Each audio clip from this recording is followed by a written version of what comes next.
We need to stop Hamas. We need to force Hamas to withdraw from the populated area and come out and fight an honorable fight. And if we cannot do this, then we need to work towards evacuating the civilians out of Gaza completely, the most vulnerable people, let's say women, children, elders, open a safe passage and let the United Nations do their job constructing camps, temporary camps in a safe zones so the people can escape the wrath of war. This was suggestion from day one. The first suggestion I had when I saw the war looming, because I knew there was no way around it.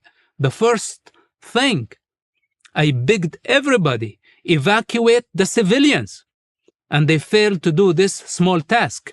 Who is and if the you they? ask me why, when I say they, I mean Egypt, I mean the neighboring countries, I mean the Arab world, I mean the United Nations.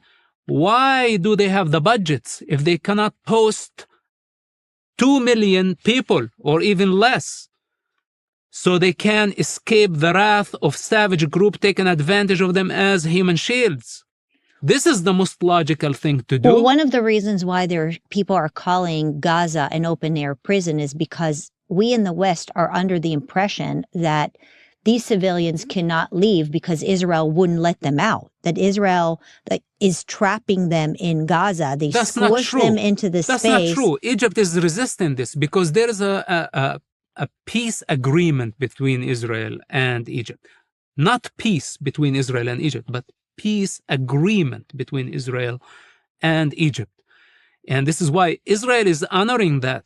Egypt does not want to let the Palestinians come in, not because they are troublemakers only. Why then? Because they want the cause to continue.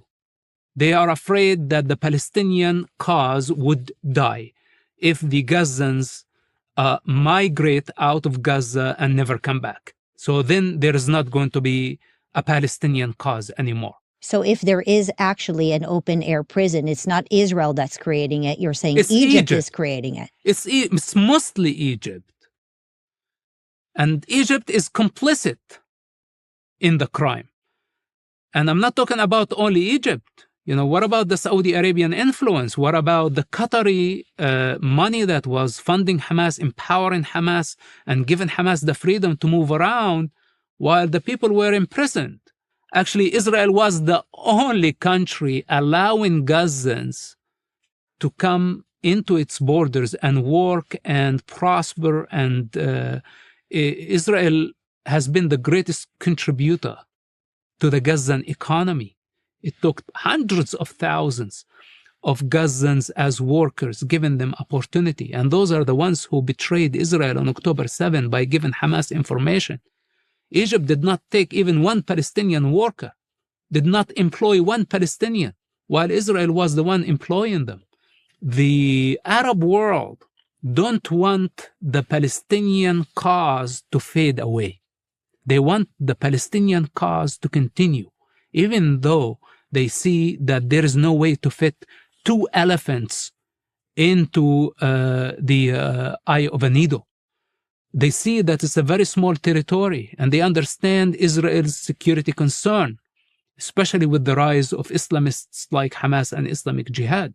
It was possible to at least have a controlled zone, push the fence just few miles into the Sinai Peninsula, and allowed the most vulnerable Gazans to evacuate Hamas' wrath.